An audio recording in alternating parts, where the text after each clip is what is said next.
اس کے بعد اس شخص نے کہا کہ اب میں تمہیں بتاتا ہوں کہ میں کون ہوں، میں ہی دجال ہوں، اور بہت جلد یہ تمام نشانیاں پوری ہوتے ہی مجھے یہاں سے باہر نکلنے کی اجازت مل جائے گی اور میں پوری دنیا کے اندر جاؤں گا سوائے مکہ اور مدینہ کے۔ اس کے بعد آپ صلی اللہ علیہ وآلہ وسلم نے فرمایا کہ لوگوں یہ یثرب ہے یعنی مدینہ۔ دیکھو میں تمہیں نہیں کہا کرتا تھا کہ دجال نہ شام کے سمندر میں ہے اور نہ ہی یمن کے سمندر میں، بلکہ اپنے ہاتھ سے مشرق کی طرف اشارہ کر کے آپ نے 3 مرتبہ فرمایا کہ دجال مشرق میں ہے، دجال مشرق میں ہے، دجال مشرق میں ہے۔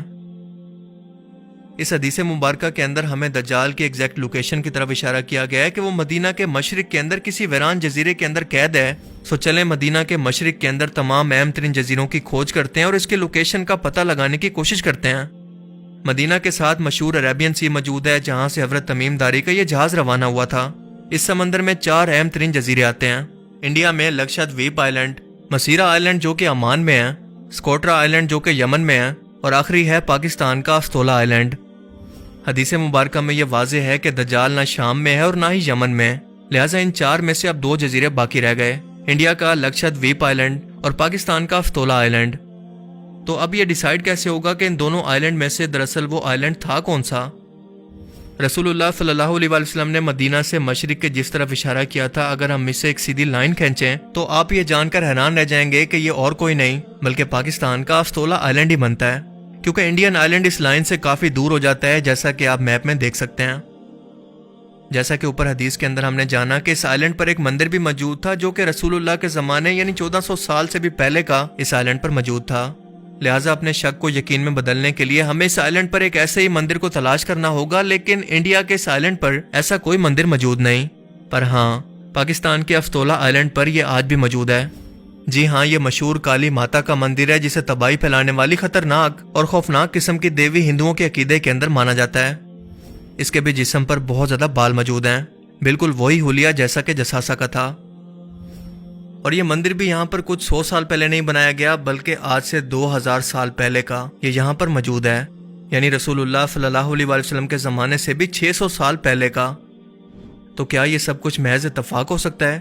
بالکل نہیں، بلکہ یہ کنفرم ہے کہ یہ وہی جگہ تھی جہاں پر حضرت تمیم داری کی دجال اور اس کے ساتھی جساسا سے ملاقات ہوئی تھی، اور دجال کے پوچھے گئے سوالوں کے مطابق جو بھی نشانیاں اس نے بیان کی، یعنی بیسان کی کھجوروں، تبریا کی جھیل اور گولان کی پہاڑیوں سے متعلق، وہ سب کی سب نشانیاں پوری ہو چکی ہیں، اور شاید اب تک یہ دجال وہاں سے آزاد بھی ہو چکا ہے مگر ابھی تک دنیا کے سامنے نہیں آیا۔ یہ سب نشانیاں آخر کیسے پوری ہو چکی ہیں، آئیے ذرا جانتے ہیں۔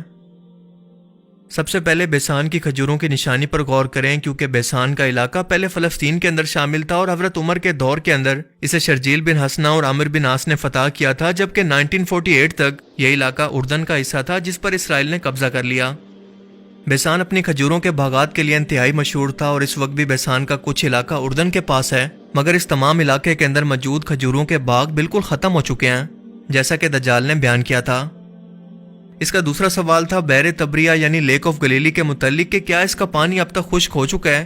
یہ جھیل اس وقت اسرائیل کے اندر موجود ہے جس پر یہودیوں کا قبضہ ہے۔ اس جھیل کے پاس یہودیوں کے 4 بڑے شہروں میں سے ایک شہر موجود ہے، اور جب رومی بادشاہ ٹائٹس نے بیت المقدس پر حملہ کیا اور اسے تباہ کیا، تب تمام یہودی ربی بحر تبریا کے پاس آ کر جمع ہو گئے، یہاں پر آباد ہو گئے اور اپنی مذہبی کتاب تلمود کو ترتیب دیا۔ اس جھیل کی لمبائی شمال سے جنوب تک 23 کلومیٹر ہے۔ یہ یہودیوں کے لیے میٹھے پانی کا سب سے بڑا سورس ہے، جو کہ اردن کی گولان پہاڑیوں کے سب سے بڑے پہاڑ جبل الشیخ سے آتا ہے، اور اس وقت صورتحال یہ ہے کہ یہ جھیل اپنے 100 سال کی کم ترین پانی کی سطح پر پہنچ گئی ہے اور آہستہ آہستہ بالکل خشک ہونے کے قریب ہے، جیسا کہ دجال نے بیان کیا تھا۔ The lake where Christians believe Jesus walked on water has declined to its lowest level in 100 years, an Israeli official said on Tuesday. The lake has fallen to its lowest level for a century. تیسرا سوال اس نے اسرائیل کے مشرق کے اندر موجود زگر کے چشمے کے بارے میں پوچھا، جس پر اس وقت بھی یہودیوں کا قبضہ ہو چکا ہے۔ اس کے بعد دجال کا اگلا سوال تھا گولان کی پہاڑیوں کے بارے میں، جنہیں 1967 کی جنگ کے اندر اسرائیل نے شام سے چھین لیا تھا، اور اس پہاڑی علاقے کی سب سے اونچی چوٹی ہے جبل الشیخ، جہاں پر ایک طرف سے بیت المقدس اور دوسری طرف اس کے نیچے سے دمشق نظر آتا ہے۔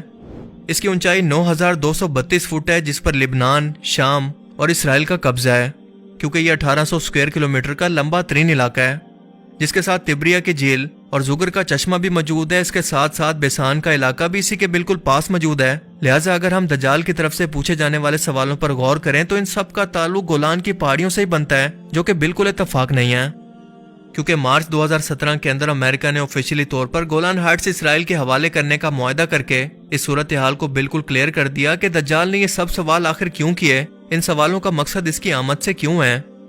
اب ذرا اس ٹائم لائن کو آپس میں جوڑتے جائیں. ہم سبھی لوگ جانتے ہیں کہ جنگوں کے اندر اونچے علاقے یا پھر پہاڑی علاقے کی کیا اہمیت ہوتی ہے، خاص طور پر جب ان پہاڑوں کے نیچے جنگ کا میدان موجود ہو. دجال کا ظہور تیسری عالمی جنگ کے بعد ہوگا، جب امام مہدی علیہ السلام آرمیگڈن یعنی جنگ ہرمجدون کے اندر مسلمانوں کی قیادت کریں گے، اور اس کے بعد دجال کا ظہور ہوگا جسے قتل کرنے کے لیے عیسیٰ علیہ السلام تشریف لائیں گے.